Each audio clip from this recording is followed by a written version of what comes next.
Why is this woman trying to break into my patrol car at 6:30 in the morning? That was my first thought when I stepped onto my driveway. Travel mug in hand? Only to find Patricia Matthews hunched over my driver's side door with what looked like a hotel keycard, jabbing it into the lock. She whipped around, eyes blazing. All county vehicles parked in residential zones must provide HOA emergency access codes. Your refusal is deeply concerning. I hadn't refused anything. I'd been inside making breakfast. What she didn't know was that the suspicious county employee she was about to report was actually the county sheriff. Hi, I'm Marcus Thompson, and this is the story of how an HOA president declared war on my truck and eventually reality itself. Before I moved into Riverside Meadows 3 years ago, I thought HOA drama was exaggerated. Then I met Patricia Matthews. My house sat exactly 47 feet outside the official HOA boundary line. Patricia measured it herself. Twice. With a rented surveyor's wheel.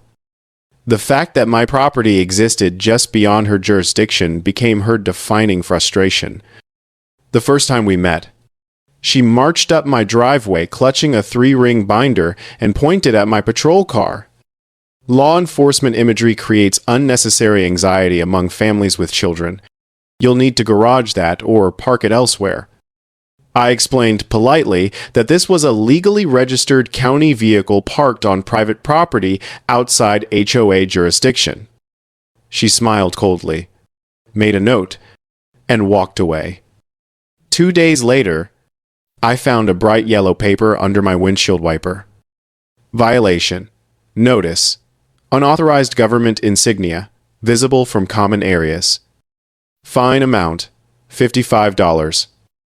I actually laughed, folded it carefully, and placed it in a file folder. I had no idea that folder would eventually become 3 overstuffed binders. Over the following months, Patricia fined me for everything imaginable. Unauthorized precipitation patterns after my sprinklers accidentally sprayed the sidewalk. Aggressive visual contrast, because my black paint was too dark. But the incident that truly ignited her crusade happened 6 months in, when she requested I provide the HOA with a duplicate key to my vehicle for emergency purposes. I looked her square in the face and said, "Absolutely not." She froze, then said in a cold voice, "We will revisit this conversation." Fast forward to that morning when she was jamming her keycard into my door lock. After I stepped outside, she pulled out her phone and dialed 911 right in front of me. Yes. Hello? I need to report a county employee refusing to comply with mandatory vehicle inspection protocols. She pointed at me. He's being deliberately obstructive and potentially hiding something.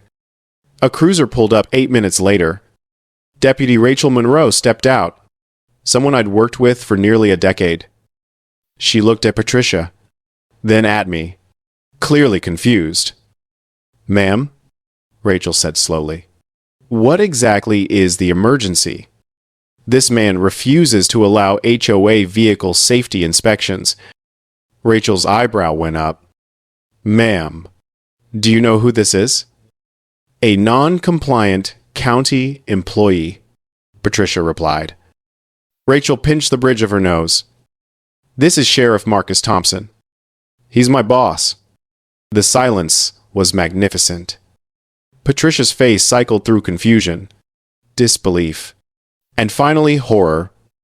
She just called 911 on the county sheriff for refusing to let her into his vehicle with a hotel keycard. Rachel cleared her throat. "Ma'am, there is no such thing as an HOA vehicle inspection. You cannot demand access to someone's car. But community safety," Patricia stammered, "does not include breaking into cars." Rachel finished. Patricia flushed red, clutched her binder tighter, and power-walked back toward her house without another word. If I thought Patricia's humiliation would calm things down, I was wrong. By the next afternoon, Fluorescent pink flyers appeared everywhere. Urgent community alert. Non-compliant vehicle threatens neighborhood safety. A grainy photo of my truck zoomed in like Bigfoot footage. The flyer claimed my vehicle posed an unspecified risk and urged residents to attend an emergency meeting to vote on new vehicle access requirements. My neighbor Daniel knocked on my door that evening holding a flyer. "Is this about your truck?" Apparently, she fined me last month because my mailbox was 6 inches too cheerful. Later that night, I found another notice. Parking duration violation. Excessive stationary presence. Fine, $70. My truck had been parked in my driveway for 18 hours. The next evening, Patricia held a community safety summit.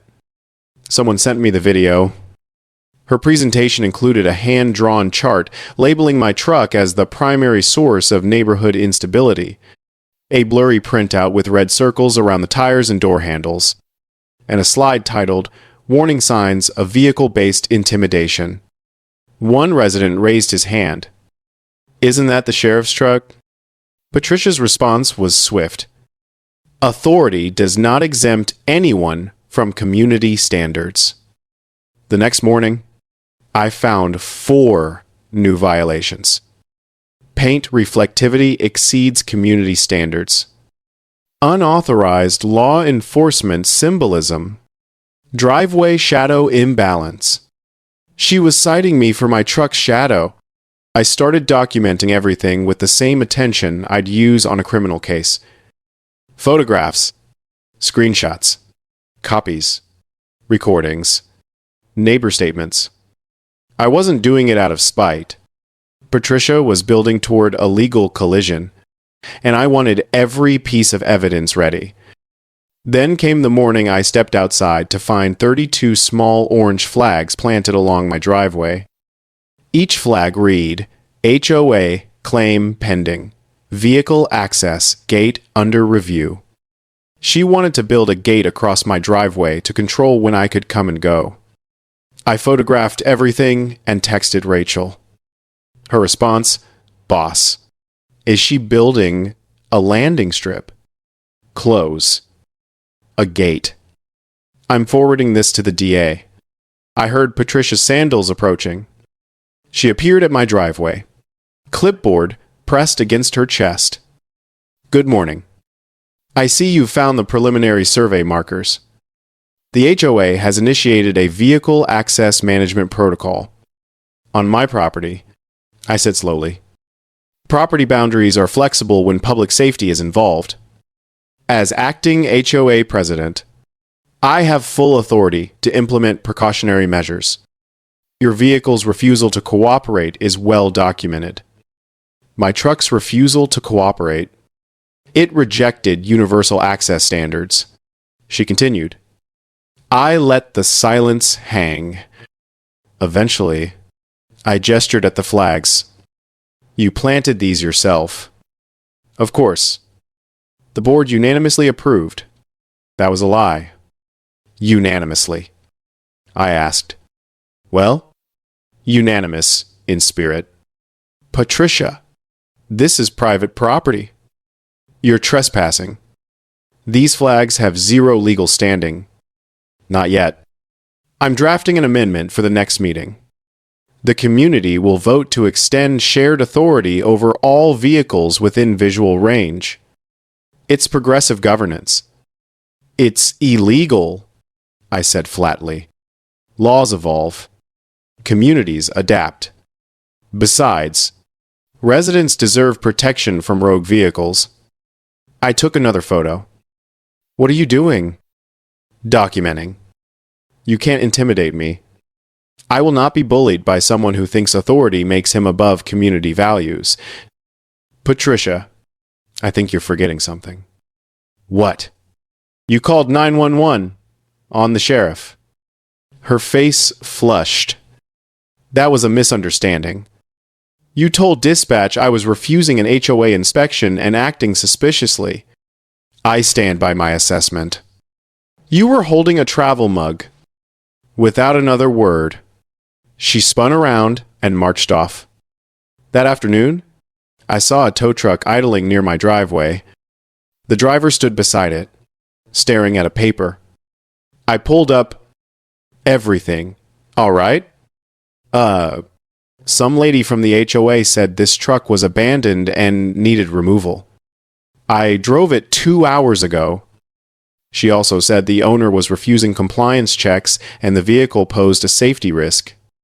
I pointed to the sheriff's emblem. I'm the owner. The man went pale. Oh, she didn't mention that part. Sorry. Sir? Leaving right now. He climbed in and drove off quickly. Patricia wasn't just being petty. She was deliberately escalating, constructing a narrative where I was the problem. Later that evening, I removed every single flag, one by one, methodical and quiet. I photographed the empty ground and stored the flags in a box labeled Evidence, Vehicle Harassment Incidents. Patricia wasn't finished. The keycard was her opening move. The flags were her expansion attempt.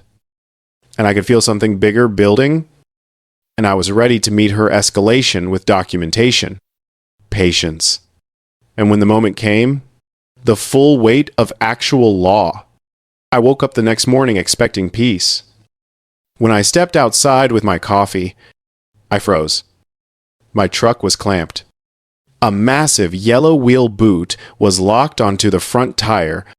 Bold letters read, HOA, impound, non-compliant vehicle. A laminated tag dangled from the lock. Release fee, $350. Processing fee, $25. Administrative oversight fee, $15. Total $390. Behind me, I heard Patricia's sandals. Well, she called out smugly. Perhaps now you'll understand the importance of community compliance. You put a wheel boot on my truck? It's not your truck. It's a community-adjacent vehicle subject to oversight protocols. Impoundment was necessary. Patricia, this is theft and property damage. No. This is proactive safety enforcement. You immobilized a law enforcement vehicle. A vehicle used to intimidate residents. I laughed. Patricia, remove the clamp. Absolutely not.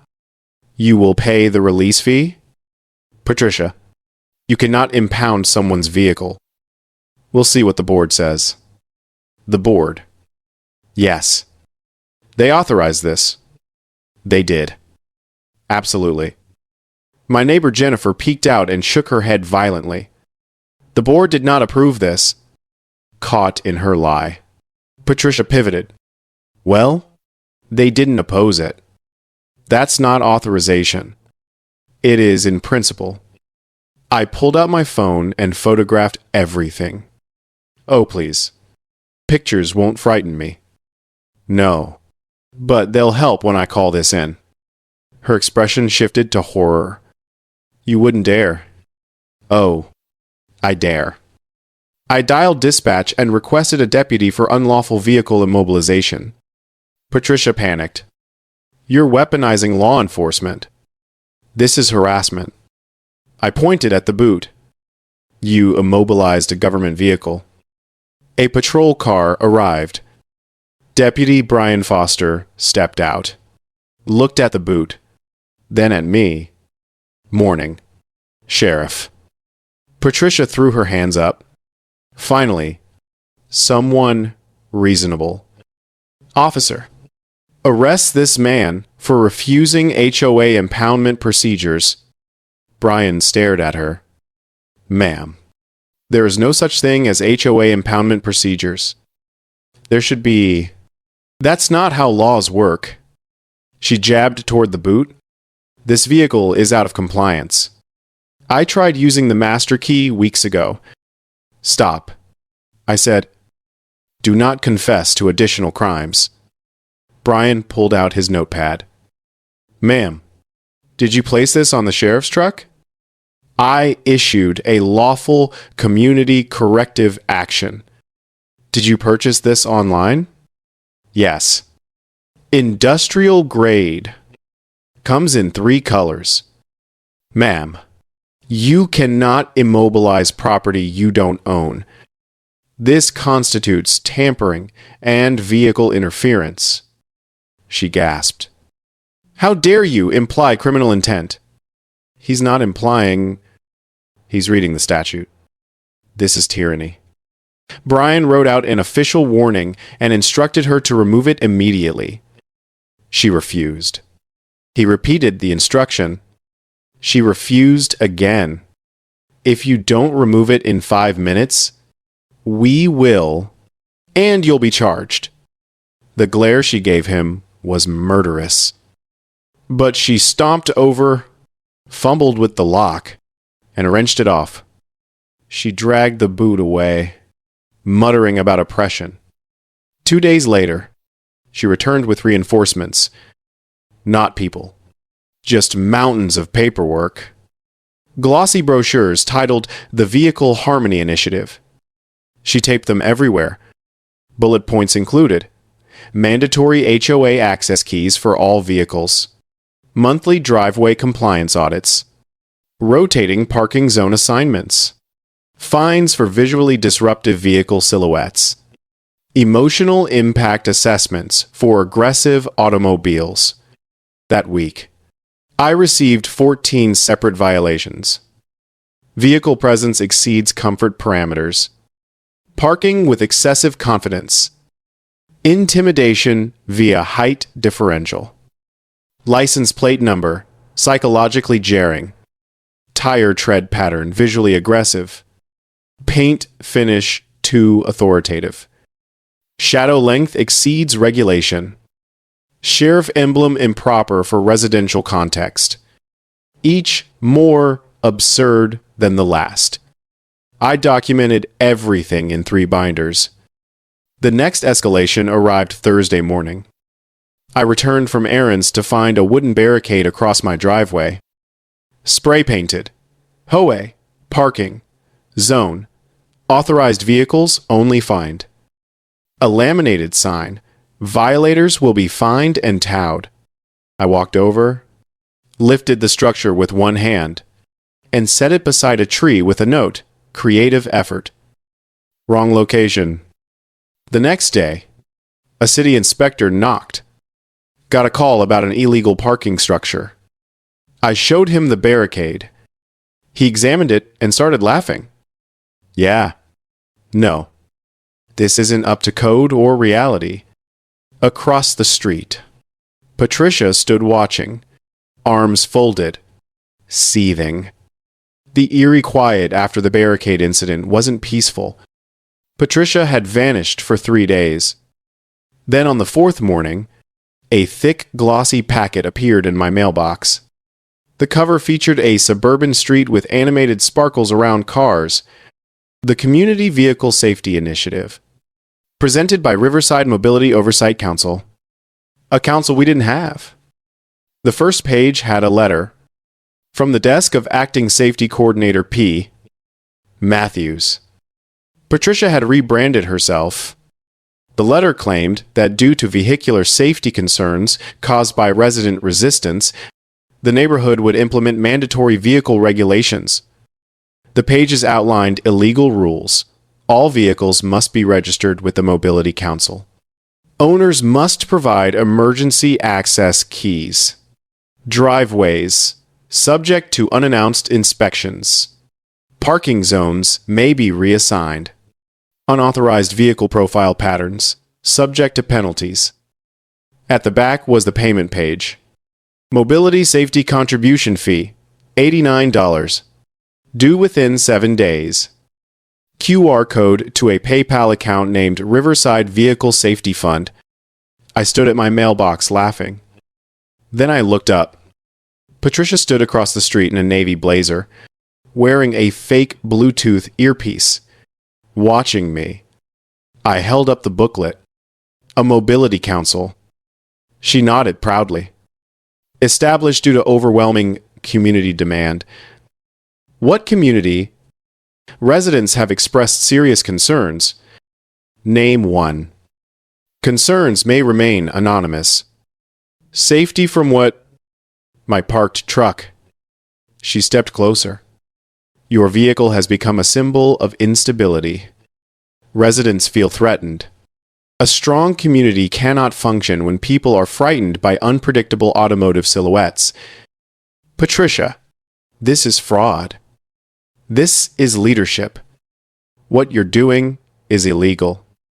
What I'm doing is necessary. For who? For everyone who values safety and order.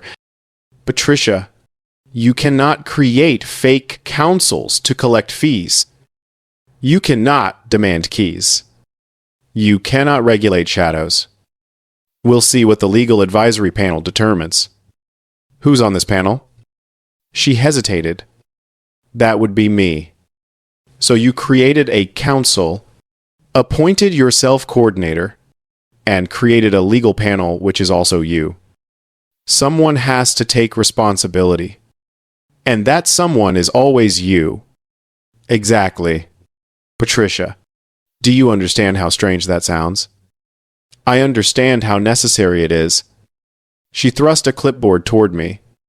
Sign the compliance acknowledgement. No. Very well. Refusal to acknowledge notice. Additional penalty of $17. She walked off, looking smug. Inside, I spread everything across the table. The packet, violations, photos, screenshots, enough evidence to wallpaper a courtroom. I called the department. Rachel took the report. Riverside Mobility Oversight Council. Never heard of it. It didn't exist until 4 days ago. She whistled. She really doesn't know when to stop. Send me everything. This might qualify as attempted fraud. I emailed her all the documents. That evening, Melissa approached nervously. Can we talk? The HOA board needs your help. We're done with her. We can't take it anymore. What happened? She told the board we needed a parking enforcement brigade. She wants weekly inspections. And she tried to fine a board member because her minivan looked rebellious. She's out of control. We want to vote her out. But we need solid evidence. I gestured toward my table, stacked with 3 binders. I have evidence. Her eyes widened. How much? 3 binders. Categorized. This could work. But you need to be at the board meeting Friday. We need you to present everything. I'll be there. Is it true she called 911 on you? Yes. And she didn't know you were the sheriff? Correct. Melissa groaned. This is worse than we thought. The next morning, another packet appeared. Emergency Vehicle Compliance Audit. Mandatory participation required. A form threatening a $150 penalty. A handwritten note under my doormat. Your continued resistance only strengthens my resolve. Later, residents approached me. She fined me for washing my car too enthusiastically. She fined me because my headlights were visually assertive. She fined me for insufficient tire humility. Patricia wasn't just spiraling. She was dragging the neighborhood into her vortex. But every ridiculous fine was more evidence. Evidence that would end her presidency and bring her face to face with real legal consequences. I arrived at the community center 45 minutes early. The board asked me to help set up and provide emotional security. They knew Patricia would have a meltdown. The center hummed with quiet tension. Residents whispered, clutching copies of Patricia's packets. One guy had printed a poster of his tire humility violation with the caption, "Is this actually real life?" Melissa approached nervously. She doesn't know what we're planning. She'll know in 30 minutes. The board is united. That hasn't happened in 12 years. Residents filed in. Some took seats. Others leaned against walls. Everyone was waiting. Then, the door burst open. Patricia swept in like royalty. Navy blazer, fake earpiece, clipboard, and a stack of mobility packets. The room groaned. "There will be order," she announced. "It hasn't started yet," someone muttered. Melissa stepped forward. "Thank you everyone for coming. Tonight's agenda will address." "I'll be conducting tonight's meeting," Patricia interrupted. "Given the elevated threat level..." "No," Melissa said firmly. The room froze. Patricia blinked. "No, that's correct. The board will conduct this meeting. You will sit down." Patricia's jaw dropped. "Sit down." "Yes." "In the audience. Like everyone else." Patricia's eyes snapped toward me, searching for backup. I simply folded my arms. I wasn't here to rescue her. "I am the HOA president," Patricia hissed. "For now," someone whispered. Patricia spun around. "Who said that?" No one answered. "Please take your seat," Melissa said. Patricia didn't move at first. Finally, she huffed and stomped to a chair. Melissa introduced the agenda, then moved to the main item. Tonight, the board will address concerning actions by our president, including unauthorized fines, fraudulent documents, attempts to collect money under a non-existent organization, repeated harassment, and potential criminal activity. Murmurs rippled through the room. Patricia shot to her feet. "Lies. All lies. I did what was necessary to protect the community." "Sit," Melissa said. Patricia sat. Melissa gestured toward me. "Sheriff Thompson will present documented evidence." I stepped forward with a folder. "Good evening. Most of you know me as your neighbor. Some recently learned I'm also the county sheriff. I've lived here 3 years. Until recently. I never imagined speaking at an HOA meeting. But here we are." Nervous laughter rippled through the audience. "I'll walk you through the documented events."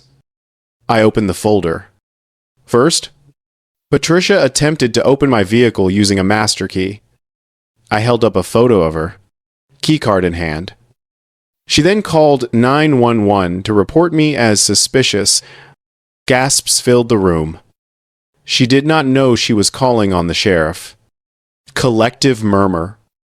Next, Patricia issued unauthorized fines. Dozens of them.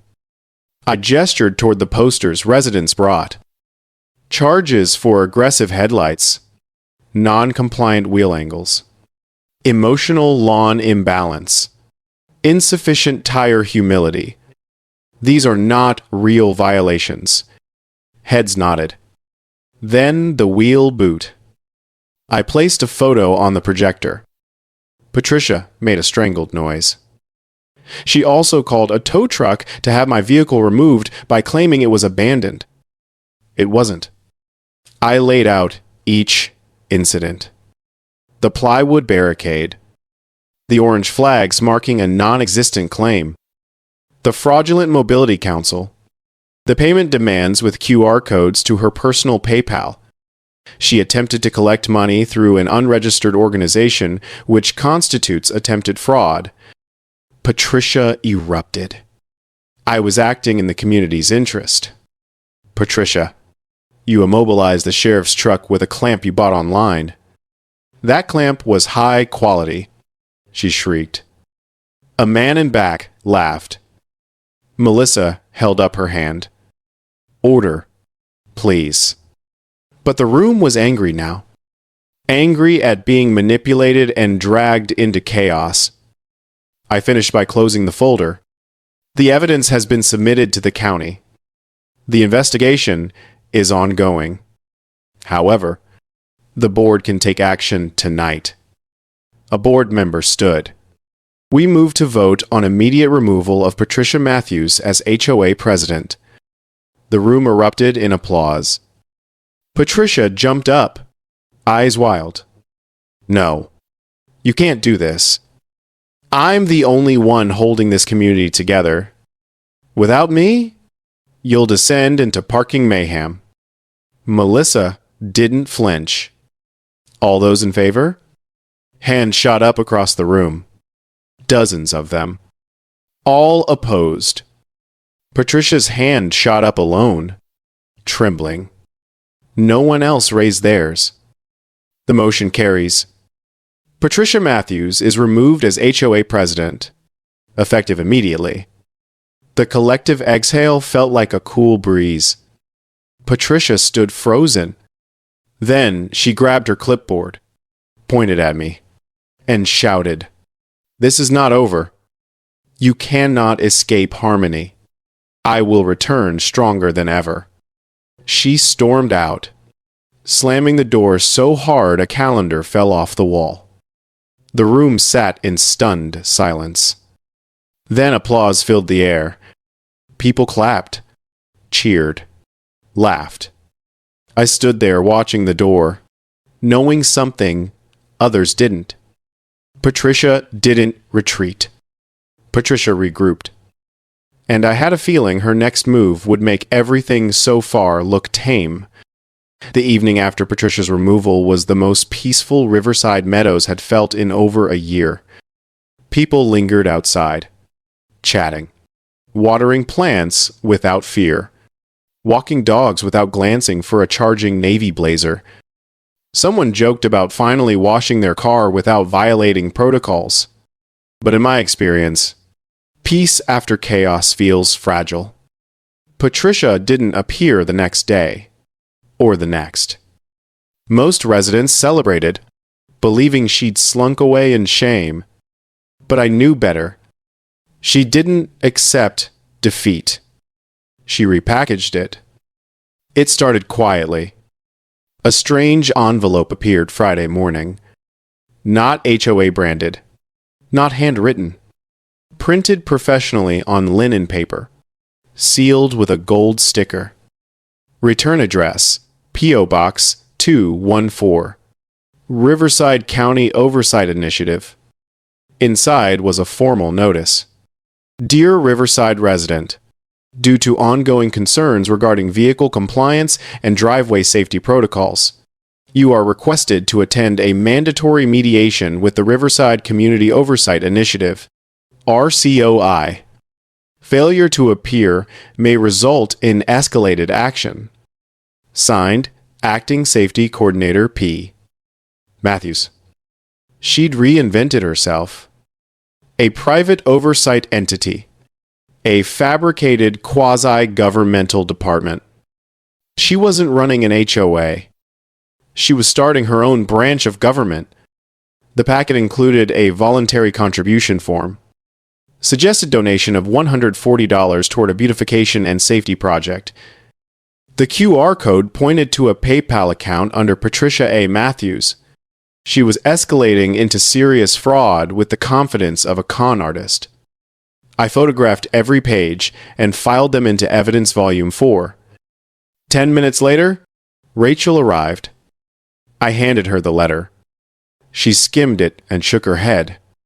She's trying to reinvent the entire HOA as a private company. Not reinvent. Rebrand, and expand. She sent identical letters to 8 other residents. Somebody dropped theirs at the station asking if it was legitimate. She's doubling down. She's not doubling down. She's entering criminal territory. This is impersonation of authority and attempted collection of fraudulent fees. Can we charge her? We're building the case, but we need more documentation to make it airtight. She set the letter down. Dad. She's unraveling. Be careful. I'm always careful. She gave me a look. Okay. Usually careful. We laughed. But concern hung heavy. The next strange event came late that night. My motion sensor flicked on at 11:53. I checked the camera, expecting wildlife. It was Patricia. She wore a reflective vest, cargo pants, gloves, and carried a tape measure, clipboard, and stud finder. She paced along my driveway perimeter like a surveyor. She knelt and measured my truck's tire angle, scribbled, measured its distance from the lawn, more scribbling, then held the stud finder against my fender like it would reveal secrets. I stepped onto my porch. Evening. Patricia. She gasped and dropped her tape measure. I was conducting a regulatory assessment. At midnight. Timing is irrelevant when safety is at stake. Patricia, get off my property. I have authority under the Oversight Initiative. No, you have a vest from Amazon and zero authority. She bristled. This is an official uniform. It's a vest. Patricia, a vest. She stomped her foot. You are obstructing legitimate procedures. No. I'm preventing trespassing. I pointed at the camera. You're being recorded. She froze. That was her weakness. Documentation. She backed away slowly, muttering, This will not stop Harmony. This will not stop the initiative. Then she disappeared into the darkness, her vest sparkling. The next morning, half the neighborhood found identical envelopes. Several asked if I knew about the Riverside Community Oversight Initiative. Others nervously asked if Patricia could find them again. No.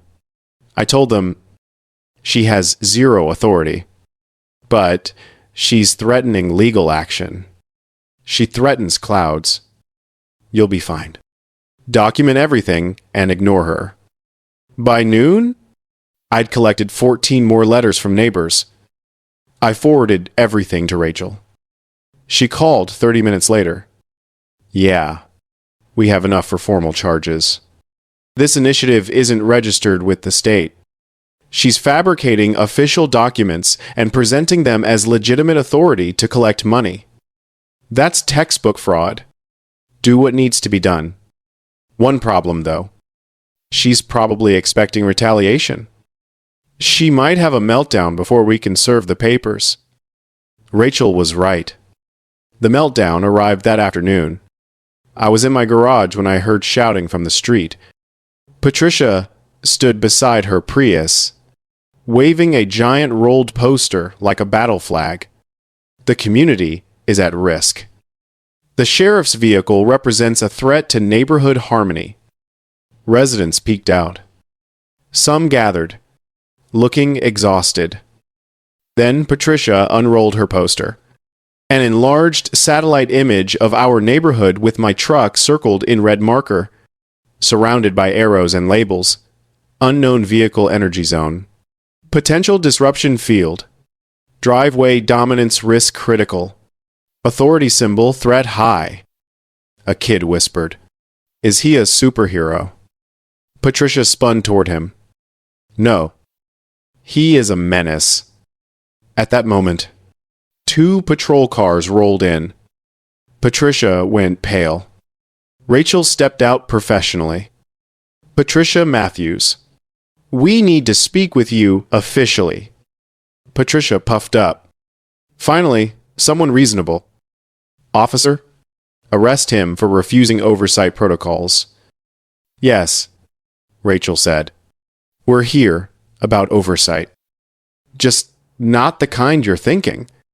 She handed Patricia official papers. Patricia skimmed them, then screamed. Not a normal scream. The primal sound of someone whose empire had collapsed under actual law. You cannot do this. I am the initiative. No, Rachel said calmly. You are being charged with harassment, falsifying documents, attempted fraud, and operating an unlicensed entity. My initiative is legal. It doesn't exist. It exists in principle. Spiritual organizations don't collect mandatory fees. That's fraud. Patricia stomped, ranted, waved her arms, declared herself a guardian, and accused me of leading a coup. I just stood there, arms crossed. When she ran out of breath, Rachel spoke. "Ma'am, you are formally ordered to cease all oversight activity. You are prohibited from contacting residents with demands, letters, or directives. Violate this, and you will face arrest." Patricia stared at me with hatred. "This is your doing." "No, this is your doing." She climbed into her Prius, slammed the door, and sped off. For the first time in a year, she didn't yell out the window. That evening, the neighborhood felt different, lighter, calmer. Parents walked children. Teenagers skateboarded. Dogs barked without citations. The shadow of Patricia's tyranny faded, but I knew someone like Patricia never truly disappears. They just relocate. Patricia's departure should have felt like victory. The neighborhood exhaled, finally able to live without threats. Kids played basketball. People washed cars at normal volumes. For the first time in years, the air didn't smell like clipboard ink, but I'd learned peace after chaos always feels fragile. And with Patricia, that feeling was magnified. She hadn't apologized, hadn't admitted wrongdoing. She'd left angry, humiliated, plotting. While the neighborhood relaxed, I quietly prepared. Days passed peacefully. Then a week. Then 2. The department processed her case, and Patricia complied with the cease and desist order. Rachel kept me updated.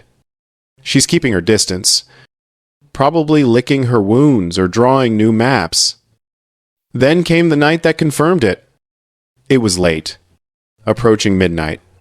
I sat reading on my porch, enjoying the stillness.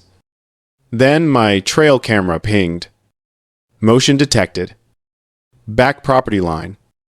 I opened the feed expecting deer. It wasn't. A figure stood at the border of my property, just outside the legal line. Not crossing, just standing motionless, staring toward my house. A woman, medium height, reflective vest. Even in grainy night vision, I knew. Patricia. She didn't move for 12 minutes. Not a single step.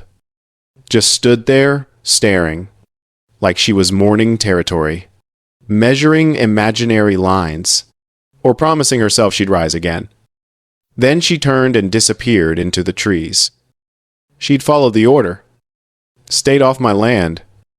But the message was clear. She had not let go. The next morning, I reviewed the footage carefully. She hadn't carried tools or documents. Wasn't muttering. Just stood there silently. A normal person might find that unnerving. To me, it was confirmation. Patricia's war had never been against me. Not against my truck. Not even against shadows. Her war was against her own irrelevance. And she was losing. 3 weeks later, the final chapter arrived. A package delivered by courier. No return address. Addressed to Sheriff M. Thompson. I opened it carefully. Pink tissue paper filled the box. Underneath, a smaller silver box. Inside was a glitter bomb, but disabled. She'd removed the trigger, just harmless glitter sitting at the bottom. A note taped to the lid. This represents restraint. You should consider yourself fortunate. I've chosen the high road. I stared at it. She wasn't threatening me. She was performing one final act of petty rebellion. reminding me she wasn't gone, just relocating. Rachel stopped by that evening. When I showed her the package, she shook her head. She mailed you a disabled glitter bomb as a peace offering or threat. Symbolic performance art. Peak HOA creativity. She's not coming back here. At least not to Riverside Meadows. I know. But she's not finished being Patricia somewhere else. No. People like her never are. Spring arrived. The ground thawed. My garden came back. I planted tomatoes and peppers. Touched up paint. Replaced lights. Even the wildlife seemed calmer without Patricia screaming about squirrels. The neighborhood returned to normal.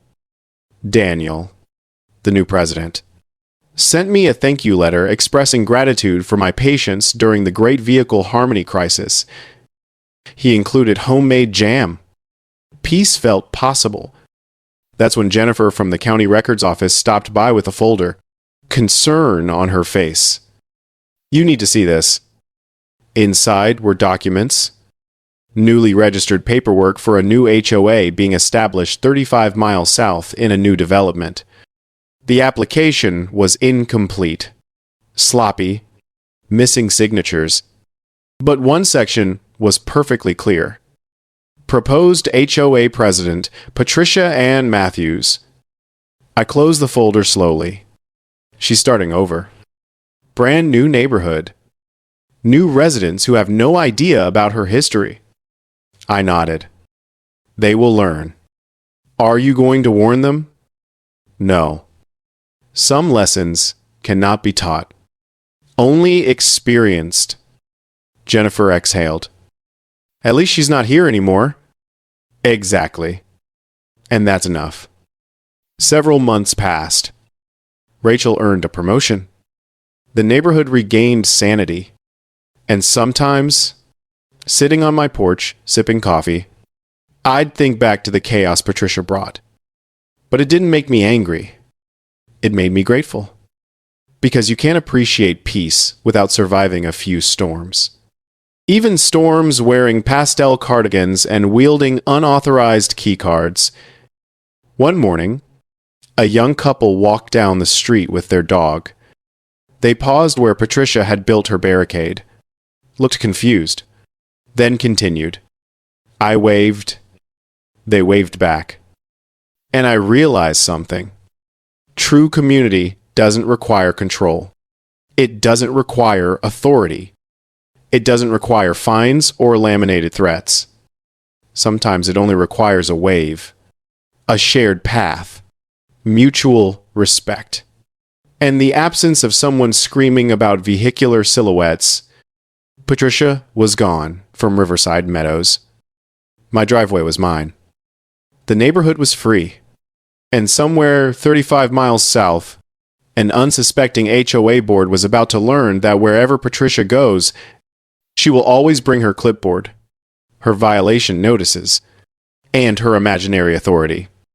If this saga taught me anything, it's that genuine authority never comes from titles, clipboards, or made-up regulations. Real authority comes from responsibility, respect, and understanding the limits of your role. Patricia built her world on imagined control, and when reality pushed back, she collapsed under her own fictional inventions. There will always be people who try to impose their will on others. Not because they're right, but because they're terrified of losing relevance. The best thing you can do is stand your ground. Document the truth, and let their actions speak louder than your frustration. So, what do you think about my situation? Have you ever dealt with someone like Patricia? Drop your thoughts in the comments below.